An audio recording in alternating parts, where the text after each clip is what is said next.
Alhamdulillah sehat. Ya kan?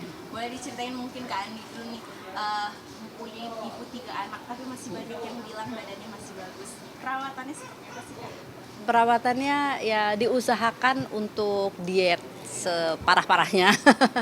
Terus juga ke dokter, ada ahli gizinya dan lain-lain. Karena kan bukan hanya untuk supaya kita bagus ya secara penampilan, tapi kan buat kesehatan juga gitu. Karena kan eh, badan kita juga kan lama-lama juga nggak kuat menopang tubuh yang terlalu besar, dan juga kan nanti takut banyak penyakit, diabetes, apa, kolesterol dan lain-lain gitu. Jadi ya memang salah satu untuk menghususkan mengurus badan itu ya karena untuk kesehatan juga.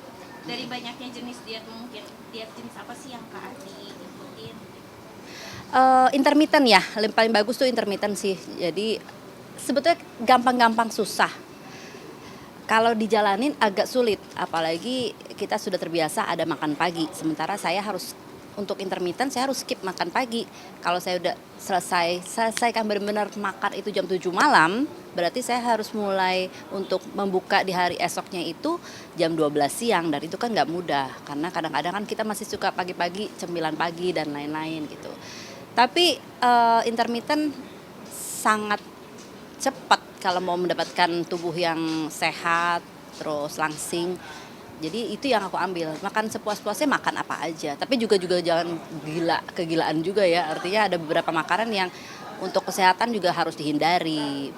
Lemak-lemakan dan lain-lain, takutnya buat kolesterol kan gitu. Berarti memang harus ada yang diperjuangkan ya untuk dapetin badan. Sangat harus diperjuangkan karena kan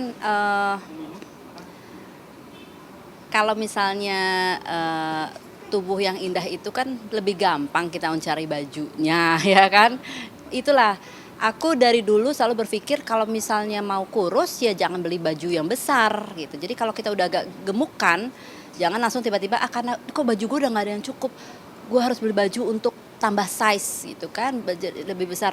Akhirnya kita tidak akan punya keinginan untuk ngurusin karena kita ngerasa masih cukup terus. Bajunya kesempitan lagi, kita beli yang lebih besar. Akhirnya lama-lama jadi badan kita melebar gitu kan. Itu yang aku bilang, kalau kira-kira bajunya udah mulai nggak cukup, oh berarti emang badan gue harus dikecilin, bukan beli baju yang besaran. Oke gitu.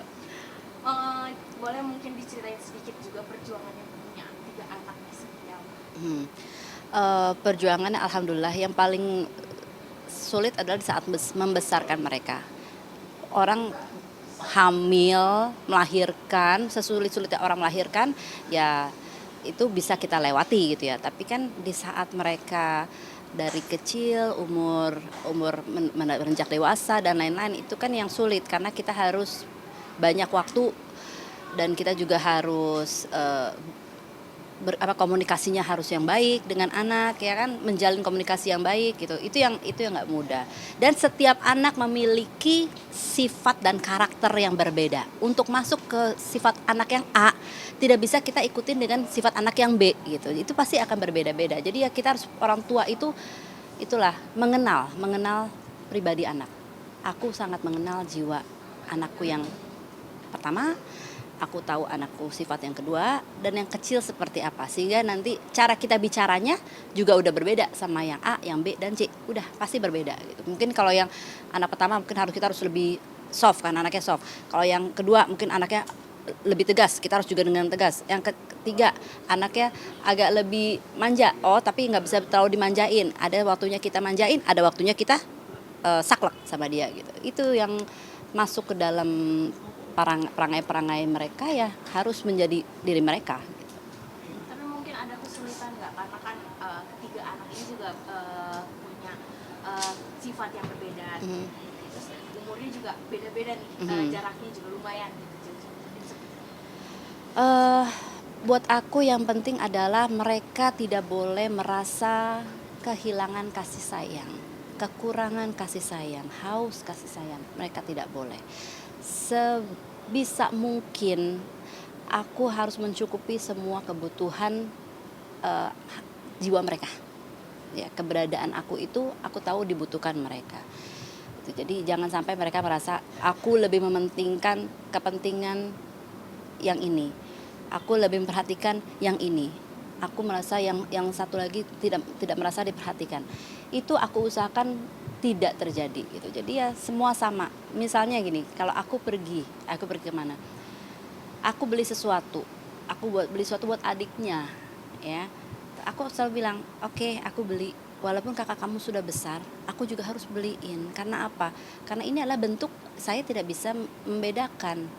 Ya, kalau saya beliin kamu, saya harus beliin juga buat kakak-kakak kamu. Walaupun sebetulnya dia juga nggak minta dan itu nggak penting buat dia. Tapi ya buat saya penting gitu, karena itulah eh, seorang ibu nggak bisa memilih gitu. Jadi ya eh, anak yang ini dapat, anak ini juga harus dapat walaupun dia nggak minta. Gitu. Jadi ya anak-anakku semua paham dan mereka merasakan bahwa tidak ada perbedaan untuk seorang ibu terhadap anak-anaknya. Darren mungkin ya dari pola parentingnya mama gitu yang dilihat, apa sih yang yang Darren rasain, bener gak sih yang katanya nggak ada perbedaan itu, terus tidak adanya kekurangan kasih sayang itu seperti itu? Bener sih, karena yang aku lihat attention yang mama kasih ke Sean, mama juga kasih ke aku. Terus attention yang kasih ke aku, mama juga kasih ke Kylie. Jadi kita semua selalu dapat waktu sama mama yang sama gitu ya kan. Jadi nggak ada rasa perbandingan ya. Aku juga pas sama Sean kan cuma beda 4 tahun ya. Kita nggak merasa perbedaan antara siapa yang mama lebih sayang sama siapa gitu ya kan. Walaupun kita sering berantem, kita nggak pernah berantem soal itu. Pas masih kecil, kita nggak pernah berantem siapa yang lebih disayangin sama mama, karena itu nggak penting soal kita, dan kita juga nggak rasa ada perbedaan. Ya, karena kan biasanya ya, semua orang tua seperti ini. Saya kalau beli baju, lebih baik saya kasih buat anak yang pertama dulu nih. Karena itu lebih worth it. Beli anak pertama itu, dia akan turun ke adiknya. Kan gitu kan. Jadi ya orang tua pasti akan berpikir itu lebih safe untuk semuanya. Save money juga dan lain-lain gitu kan. Itu nggak berlaku buat aku. Jadi aku merasa bahwa kalau emang yang pertama sudah dapetinnya, rusakin juga nggak apa-apa. Karena saya akan belikan buat yang kedua. It's okay, rezeki mereka memiliki rezeki masing-masing. Anak kedua atau anak ketiga tidak harus mendapatkan rezeki turunan, nggak perlu. Mereka akan mendapatkan rezeki yang memang sudah menjadi milik mereka. Walaupun itu baru dan walaupun itu nanti akan mereka rusak, nggak apa-apa. Biarkan mereka menikmati apa yang menjadi milik mereka. Baju juga seperti itu, mainan juga seperti itu. Beli, nggak apa-apa. Kadang kesel ya, aduh dirusakin gini. Tapi ya udah, itu rezeki mereka, ya udah gitu. Emang saya cari uang ya buat mereka gitu. Tapi nanti suatu hari kan mereka juga ada waktunya mereka akan menjaga barang mereka sendiri. Gitu. Ada Kylie yang masih kecil, Sean juga yang masih duluan. Mungkin gimana sih cara Kak Ani bikin mereka tetap dekat gitu seperti itu? Memang ya, anak pertama itu harus menjadi satu, saya harus lebih keras. Saya sebetulnya lebih keras ke Sean daripada saya keras ke adik-adiknya.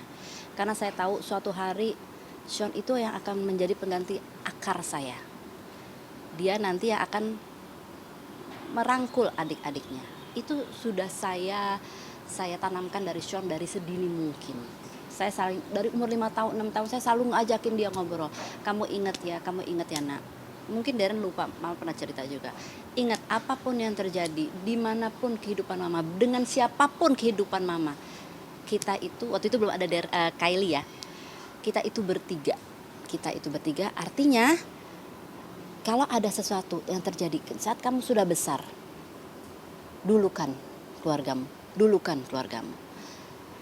Kamu harus ringan tangan terhadap adik kamu, langsung rangkul adik kamu. Adik pun begitu, rangkul kakak kamu. Dalam kesulitan apapun, ingat kalian itu, kita itu 3 serangkai. Kita harus berpegangan pada masa atau hal apapun juga. Jangan ada orang luar yang melepas rantai kita. Ingat, siapapun itu tidak boleh ada menggunting rantai kita. Nah, setelah adanya Kylie pun seperti itu. Jadi saya selalu bilang, mau kamu bapaknya siapapun juga, it doesn't matter. Gak ada urusan. Ingat, ada mama yang menyatukan kalian. Artinya tidak ada yang namanya half brothers, half sisters, nggak ada. You are anaknya Andi Soraya. Hanya itu yang kalian lihat. Jadi ya harus saling membantu, memiliki, mencintai, mengasihi, dan kalian memiliki rantai yang tidak ada satu orang pun yang bisa melepas. Gitu. Itu dari kecil aku selalu menanamkan itu. Darren sendiri mungkin gimana sih cara kamu komunikasi dengan kakak dan adik kamu juga, dengan pola yang pola parenting yang mama kasih? Karena aku sama Sean kan cuma beda 4 tahun, jadi beda ya kalau sama Kylie sama si Sean kan Sean udah berangkat ya pas Kylie masih kecil banget. Jadi kalau sama Sean tuh kita santai banget. Sampai kita gak pakai kakak, aku gak panggil dia kakak. Aku cuma panggilnya dari namanya Sean ya, karena kita seringnya terbiasa ngomongnya bahasa Inggris kalau sama-sama ya kan. Terus kalau sama si Kylie, karena kan aku masih ada kesempatan bersama si Kylie, banyak waktu bermain, banyak waktu berbicara, banyak waktu untuk aku jagain, banyak waktu untuk aku ajarin apa kalau dia ada tugas. Jadi menurut aku dibandingin Kylie sama si Sean, aku lebih banyak kesempatan untuk berdekat sama kakak sama adek ya.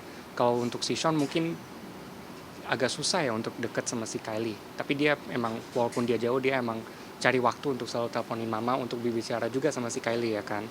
Ya enaknya begitu.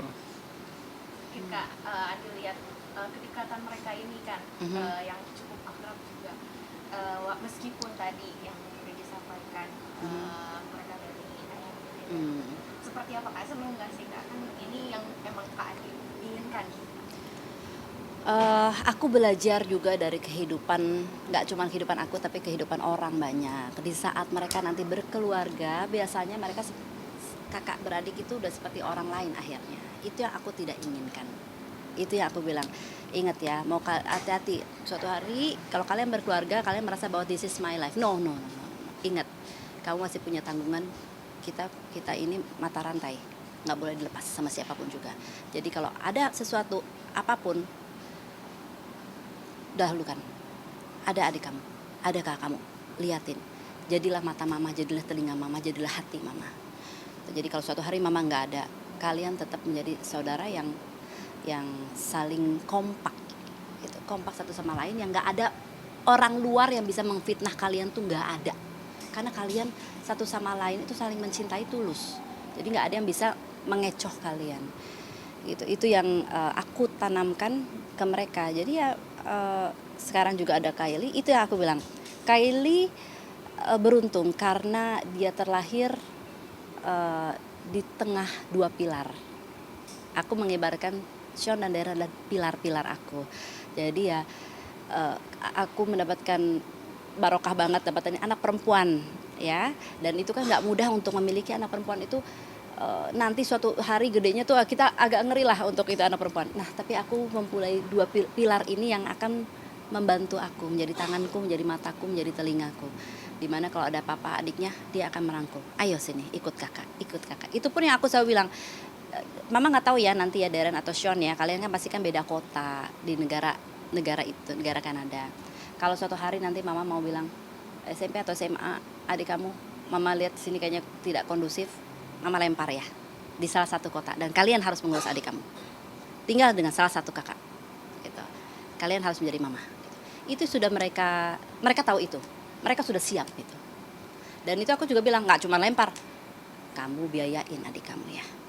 Kamu itu kayak itu adik kamu itu jangan berpikir bahwa kenapa gua harus biayain. Enggak. Kamu harus seperti mama bahwa ya adik kamu adalah diri kamu.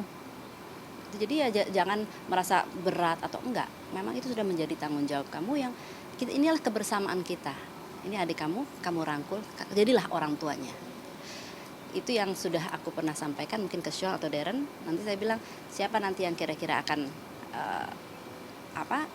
membantu mama untuk melihat Kylie.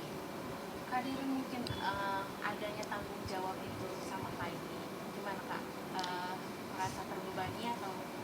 Ya kalau ya kan karena Kylie lahirnya pas aku umur 15 tahun, aku pasti udah rasa ya aku udah mau deket dewasa, emang I have to take care of her. Aku harus jagain adik aku ya kan. Jadi aku pasti ada beban. Mama juga pasti pas lahiran Sean, dia juga rasa beban untuk harus ngebesarin anak ya. Apalagi mama pas masih muda ya kan, pas udah punya anak ya kan. Jadi ya kalau ada beban pasti ada beban, tapi kita mencoba hidup dengan beban itu ya kan. Dan aku mau coba sebisa-bisanya as much as I can untuk menolongin Kylie ya kan. Pastilah sebagai kakak yang sayang adik harus begitu. Dan mau juga begitu ya kan. Iya, karena kan nggak mungkin kita mau anak kita ataupun adiknya dia gitu ya punya pergaulan yang tidak baik atau apa, ya dia sebagai pilar-pilarnya ya harus merangkul adiknya. Jangan di pergaulan itu. Hati-hati, jangan gini. Kamu ada kakak, bersama kakak di sini. Ayo, saya liatin kamu. Itu yang saya bilang, Kylie itu beruntung karena dia terlahir sudah ada dua pilar ini. Tapi mungkin kamu sebagai kakak gitu, untuk Kylie sendiri, apa sih yang kamu concern untuk menjaga dia? Yang paling concern? Kylie manja banget. Gitu doang, karena dia anak yang paling kecil ya kan. Manja banget, cuman gitu aja sih concernnya. Genit ya, Kylie ya, pusing kakaknya. Karena aku juga mikir genitnya gara-gara mama yang ngajarin Kylie jadi genit. Bukan masalah Kylie genit, mama selalu ajarin Kylie jadi genit sebenarnya. Anak-anak tuh liatin orang tua. Gara-gara mama itu. Kadang-kadang gitu kan. Itu gitu. fakta. Bapaknya juga kesel gitu. Gini, aduh itu cakep ya. Korea gitu kan, BTS, cakep ya ini ya. Oh si Kim So Hyun cakep ya. Si ini cakep ya, si ini cakep ya. Bapaknya gini, ini apa sih anak gue disukai sama banci-banci begini? Ini apa pakai makeup begini? Enggak, jadi emang jadi genit tuh emang gara-gara mama. Yang masalahnya juga cuman yang aku mikirin emang cuman manjaannya doang. Karena kan paling kecil dan perempuan satu-satunya kan, jadi mama pasti langsung manjain terus. Aku sih gak apa-apa kalau dia dapat attention semuanya ya, biar aku ada waktu sendiri. Tapi makanya aku senang pas ada Kylie, aku yes, aku bukan anak yang paling kecil gitu ya kan. Ini anak bontot gak jadi gitu ya, kan. Aku gak usah digangguin lagi gitu ya kan, karena aku lebih suka sendirian. Jadi enak. Iya cuman masalah manjain doang sama si Kylie ya kan mama. Tapi pas udah mulai umur bentar lagi kan juga umurnya 6 tahun ya kan, tahun depan. Itu insya Allah mama udah mulai lebih saklek ya sama dia ya. Iya. Kita lihat aja sih. Kak, mungkin update sedikit tuh tadi juga dibahas di Rupi. Sekarang gimana sih Kak kabar dari Darren? Sean? Steve. Oh Steve. seperti apa sekarang komunikasinya? Karena Darren juga melihat kedekatan kalian. Ada kabarkah dari Steve-nya? Steve kalau mengenai Darren, dia orang yang benar-benar concern banget sama pendidikan anak. Jadi dia hanya titipin satu, ayah anak saya harus jadi gitu ya. Karena dari dulu Steve itu kalau soal pendidikan anak-anak Sean dan Darren itu dia agak munyek ya. Dan Steve selalu nanya, Darren sudah makan cukup belum? Padahal ini anak udah gede ya kan, nggak harus pikirin dia makan berapa kali sehari, dia makan sayur-sayuran nggak, makan buah-buahan nggak, kamu belanjain dia nggak, kamu bener kasih dia kasih sayang yang sesungguhnya kan ayah, gitu yang hal-hal yang nggak penting banget gitu kan. Aku kan ibunya, nggak mungkin aku menelantarkan anak gitu. Tapi ya itulah, di situ aku lihat bahwa sebenarnya Steve itu cinta banget sama anaknya. Anaknya adalah belahan hati dia gitu. Dan aku selalu bilang sama dia, Steve, lo bersyukur ya, lo dapat mantan istri kayak gua. Karena apa? Anak lo itu jadi anak baik. Kalau lo nggak dapet modelan kayak gue, belum tentu anak lo bisa rapih kayak gini nih. Jadi anak baik, anak yang nggak begajulan, anak yang concern sama masa depannya, anak rumahan. Kalau bukan karena gue, belum tentu.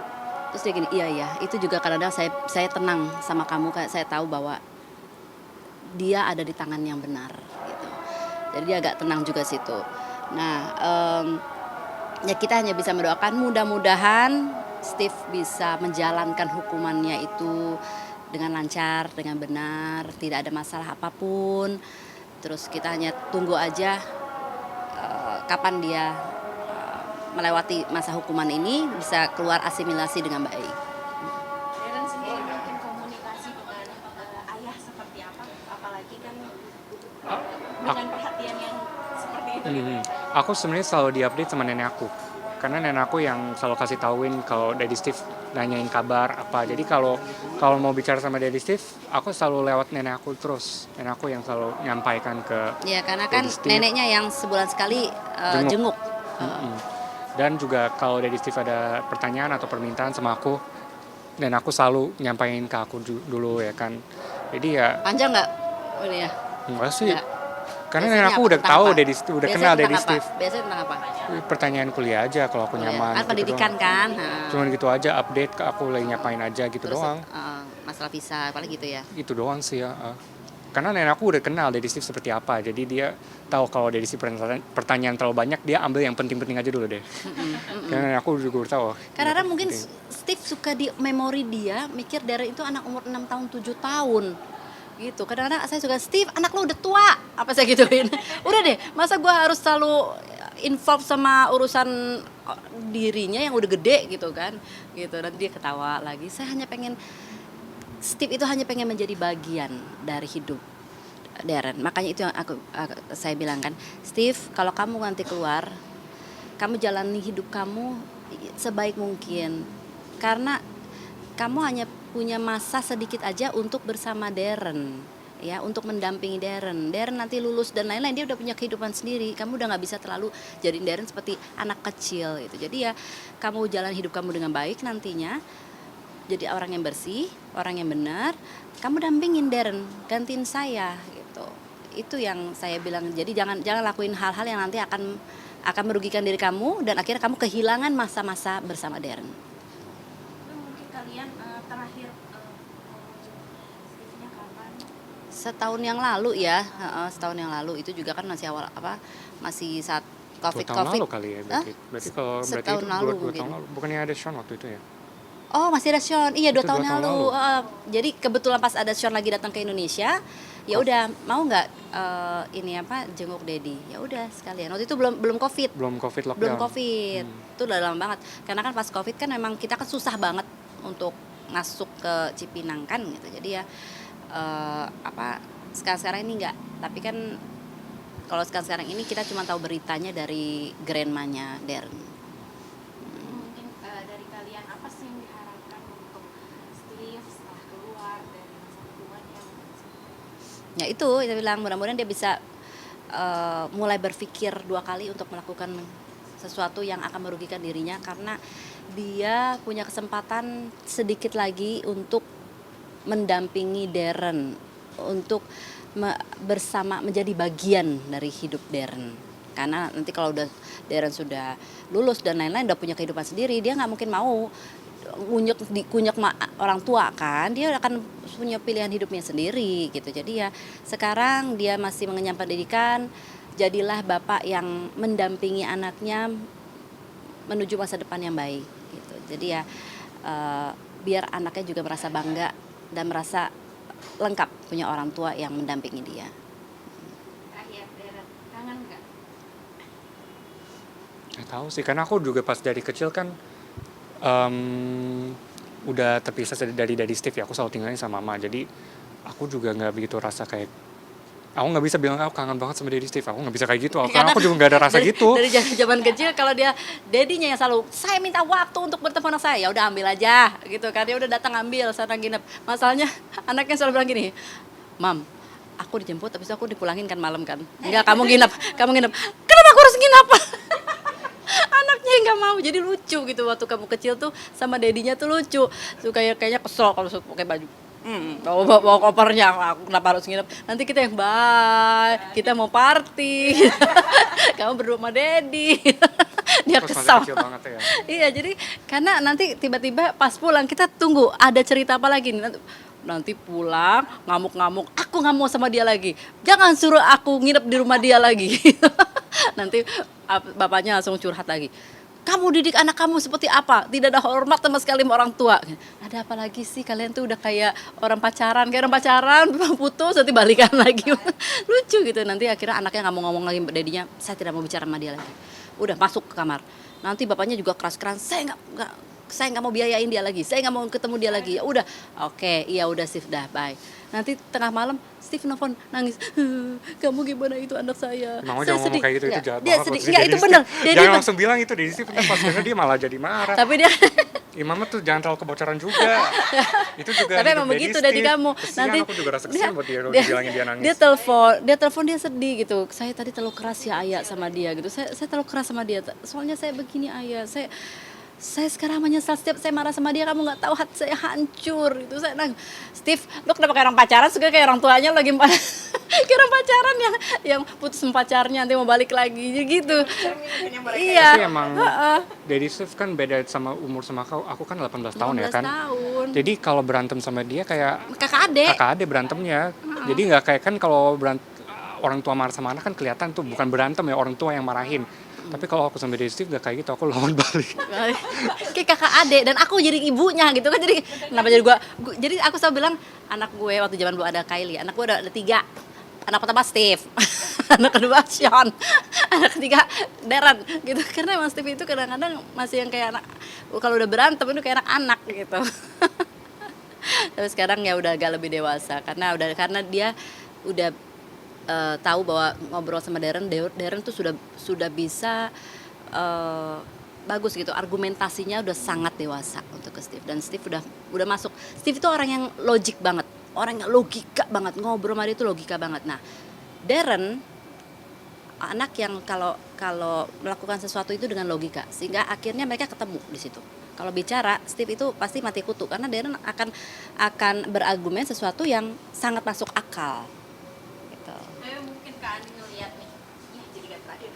Nggak terakhir kamu. Kesamaannya sama Steve dari Darren sendiri apa?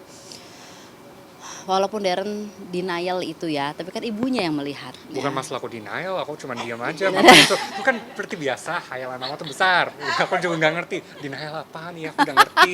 Iya, aku emang kayak Daddy Steve, tapi aku cuma diam aja. Aku juga bukan tipe orang yang Nggak usah bilang dari wajahnya udah 100% udah mirip lah ya gitu kan. sama aja kayak bilang, oh, langitnya biru ya itu fakta, udah gak usah bilangin terus. Langit biru ya langit biru. Logika kan dia ya. Selalu ngomong gitu, aku jadi malas gitu. Pas awal bilangin gitu ya udah emang bener sih, tapi pas tiap kali ngomong gitu dia sama banget kayak Daddy Steve. Iya deh, langit emang biru, bener. Jadi kalau misalnya sama dia itu yang ngomong harus logika gitu, nggak bisa kita yang nggak masuk akalnya dia gitu. Jadi kalau ngomong sama dia, kalau nggak boleh itu kenapa? Baik begini, Darren, mama nggak larang kamu nih karena begini.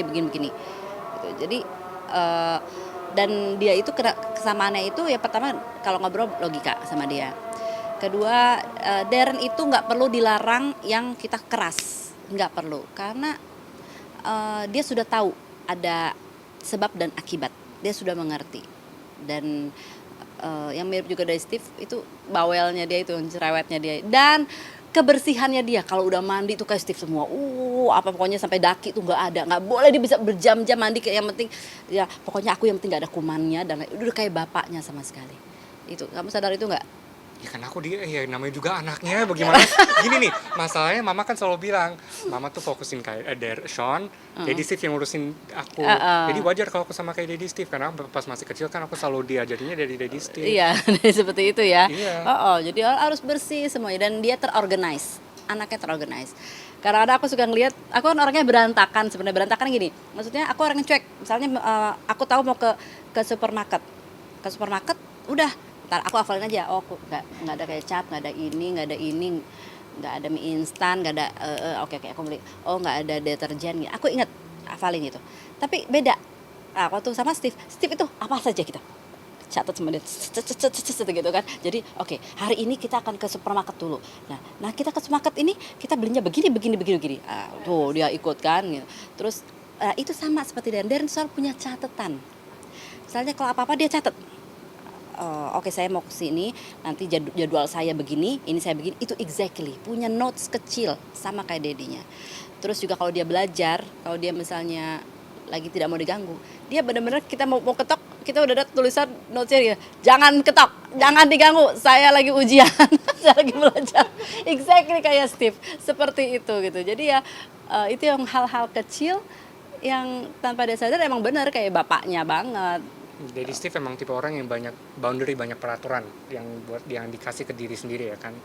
Dia aku belajar kayak gitu. Jadi dia tuh kasih banyak peraturan ke diri, like sebagai laki aku harus begini ya kan. Jadi aku ikutin sama kayak gitu. Kalau yang karena mama juga ngerti, oke, Darren tuh ada prinsip dia sendiri, mama hormatin ya kan. Yang penting mama juga kenal peraturan yang aku kasih ke diri sendiri, itu aku nggak nyakitin orang lain ya kan. Jadi nyaman, jadi mama udah ngerti kalau aku bilangnya gak mau, ya udahlah. Ya, dan Darren tuh orang kan terlalu disiplin banget kan. Sampai waktu dia SMA, waktu aku sama papanya Kylie mau ngajak dia pergi terus kan, ayo Darren kesini, terus selalu nggak pernah bisa diajak pergi. Kenapa? Ada ujian, sampai akhirnya gini, Mama nanti ada kita jangan masukin sekolah itu ya, ujian mulu sekolah. Itu pas aku lagi SMA kelas 2 kelas 3 Ujian, itu. jadi belajar loh. Aku selalu mau belajar, aku harus belajar. Jadi dia tuh benar-benar concern banget sama pelajarannya gitu. Kalau si Sean masih yang oke aku ikut, dia bawa buku, dia baca buku di ini gitu kan, dia masih fleksibel. Kalau ini benar nggak bisa, aku tidak mau, aku ujian gitu kan. Jadi papanya Kylie, kita jangan masukin anak kita sekolah itu ya, kasihan tiap hari ujian. Tapi juga malas kan, aku gampang distracted gitu ya kan, kalau kemana-mana. Kalau kan Sean tuh masih bisa tuh pas baca buku kalau pergi sama Iya, aku nggak bisa. kalau Sean itu tipe orang yang kita kaget dia lagi ngapain, karena dia sambil dengerin musik apa, tapi dia ternyata lagi belajar. Kok bisa Sean? Enggak, masuk Sean, masuk. Dia bisa dengerin apa-apa, tapi dia bisa lagi baca. Kadang-kadang dia lagi ujian aja, lagi belajar gitu, lagi nulis tugas, dia sambil ngobrol, gosip sama aku. Sean, kamu lagi ngapain? Saya lagi tugas nih. Benar, sambil ngetik. Iya. Terus, tapi kamu ngobrol sama aku? Iya. Dia bisa begitu. Ya kan, multitask gitu dia bisa gitu kan. Tapi kalau Darren nggak, dia harus fokus gitu. Itu perbedaannya. Jadi ya itu, apapun dibuat ujian sama dia. Dan juga malas juga kalau aku lagi mikirin tugas atau mikirin hal yang lain, aku nggak bisa ngomong sama mama karena jadi capek. Aduh, mau ngomong lain lagi. Oh, udah deh, gak usah bicara dulu, aku lagi mikirin ini, gak usah deh. Pokoknya kayak gitu terus aku ya kan. Lagi mau gosip langsung, Mam, jangan gosip sama aku dulu deh, aku lagi mikirin ujian aku besok gimana ya nilainya. Ujian gimana nilainya, dia mikir ujian gimana ya nilainya itu. Ujiannya udah selesai, aku juga kadang-kadang mama suka ajakin, kamu ujiannya udah selesai yuk pergi sama aku, langsung gak mau, aku mau tidur, aku lagi pikiran juga nilai aku aman gak besok. Seperti itu perbedaannya gitu. Dan itu yang aku senang, anak-anakku semua sama pelajarannya itu bertanggung jawab gitu. Jadi nggak bisa yang nggak sembarangan gitu. Itu yang aku suka dari mereka, dari kecil mereka udah punya disiplin, udah punya boundary sendiri gitu. Itu ya ada bagusnya juga. 10 tahun aku sama Steve itu ya, Steve banyak mengajarkan dan sharing bagaimana membesarkan anak, mendidik mereka berdua itu jadi anak-anak yang main-main, tapi di saat kamu sekolah itu pertanggungjawaban yang harus kamu pikul dengan penuh gitu. Kalau mamanya udah ntar aja oke PR-nya, nanti bilang aja lupa. Jadi saling melengkapi ya sebenarnya. Saling melengkapi sebenarnya.